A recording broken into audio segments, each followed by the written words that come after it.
जय गुरु जी संगत जी।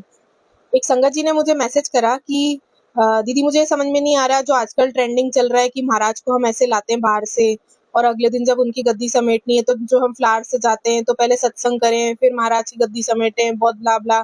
तो संगत जी ऐसा कुछ भी नहीं है। गुरु महाराज को सादगी चाहिए। शायद अब वो वक्त आ गया कि हम सिंप्लिसिटी में आ जाएं। तो मैंने जैसे बताया हमारे यहाँ सिर्फ स्वरूप है महाराज का, ना गद्दी है।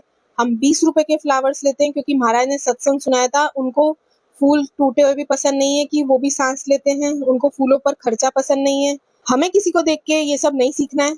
आपको गुरु जी को खुश करना है, लोगों को खुश नहीं करना है। तो गुरु जी उसी में खुश होंगे कि आप कुछ नहीं कर रहे हैं। मेरे हस्बैंड के थ्रू गुरु जी ने शब्द बुलवाया और समझाया कि सिंपल होना ही सबसे कठिन है और गुरु जी हमें वही बनाना चाहते हैं।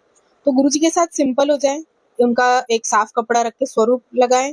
जैसे हमारे यहाँ तो दीवार में ही लगे हुए महाराज के चरण भी वहाँ लगे और हम उनका जो उनके नीचे टेबल है वहाँ पर एक साफ कपड़ा हर बार रखते हैं। जैसे गुरु जी को रेड और ब्लैक पसंद है कलर्स ज्यादा, तो हमने रेड मैरून कलर की 2-3 बेडशीट्स रख रखी हैं अलग उनके लिए। वो हम साफ गुरु जी के लिए बिछाते हैं। वहीं पर हम उनकी जोत रखते हैं। 20 रुपीज के टोटल हम फ्लावर्स तोड़कर, फ्लावर्स भी डायरेक्ट नहीं रखते, पंखुड़ियाँ रखते हैं। जोत की थाली में भी उन्हीं फूलों से काम हो जाता है क्योंकि आप नीचे बिछाते हैं सब करते हैं तो फूल पैरों में आते हैं और गुरु महाराज को ये सब बिल्कुल पसंद नहीं है। उनको तो दिखावा बिल्कुल भी पसंद नहीं है। संगत कुछ भी करे तो वो तो भगवान है बेचारे, वो फिर भी आते हैं। और गद्दी पर भी फूल फेंके होते हैं तो महाराज कहाँ बैठेंगे अगर आप गद्दी पे फूल फेंक रहे हैं।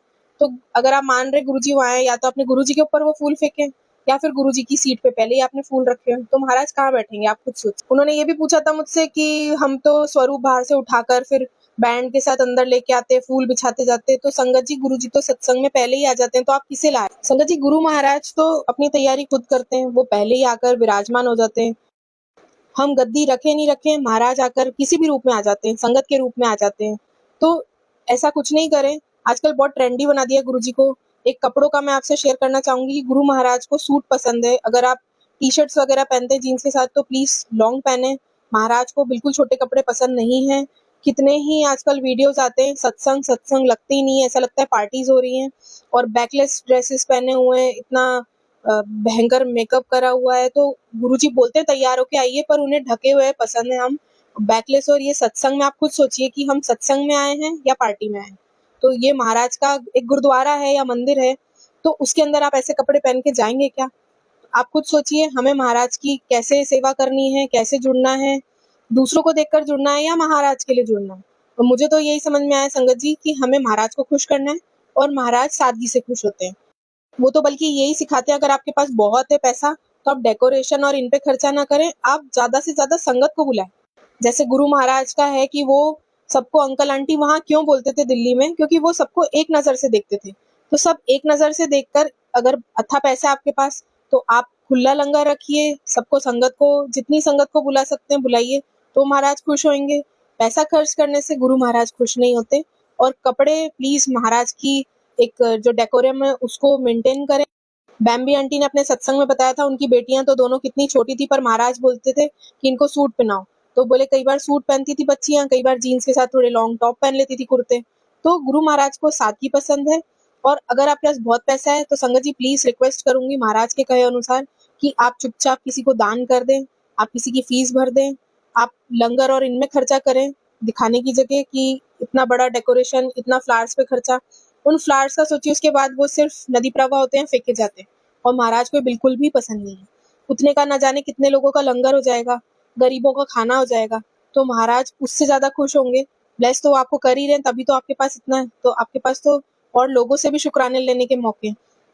दिखावे वाले सत्संग की जगह महाराज के अनुसार सिंपल सत्संग करें, महाराज के हिसाब से करें। और महाराज को कुछ नहीं चाहिए कि आप बैंड ढोलक बजाकर उनको बाहर से अंदर ला रहे हैं, वो आपके साथ ऐसे नहीं आते हैं। तो आज ट्रेंड बन गया आजकल। महाराज तो 15 मिनट पहले ही आकर बैठ जाते हैं। वो अपने सत्संग की तैयारी सुबह से देख रहे होते हैं। एक दिन पहले आपके मन में भाव डाल देंगे कितना प्रसाद मंगाना है या क्या बनाना है, आपके मन में सब अपने आप आ जाएगा। तो उसी टाइम नहीं आते हैं बैठने के लिए, वो तो वहीं होते हैं और सब तैयारी करा रहे होते हैं, क्योंकि उनको संगत को ब्लेस करना है, हमें गुरु जी को खुश करना है। तो गुरु जी के कहे के हिसाब से चलें। उनको कुछ नहीं चाहिए, ना उनको डेकोरेशन चाहिए, ना उनको बैंड बाजे चाहिए, उनको गुरबानी चाहिए, संगत चाहिए और इक्वालिटी चाहिए कि आप सबको एक नजर से देख रहे हैं, कोई फर्क नहीं कर रहे हैं। और उनको अपनी संगत सिंपल चाहिए, प्यार करने वाली, अंदर से प्यार करने वाली। तो गुरु जी के कहे पर चलें और प्लीज रिक्वेस्ट है, गुरु महाराज के टाइम की संगत के सत्संग जरूर सुने।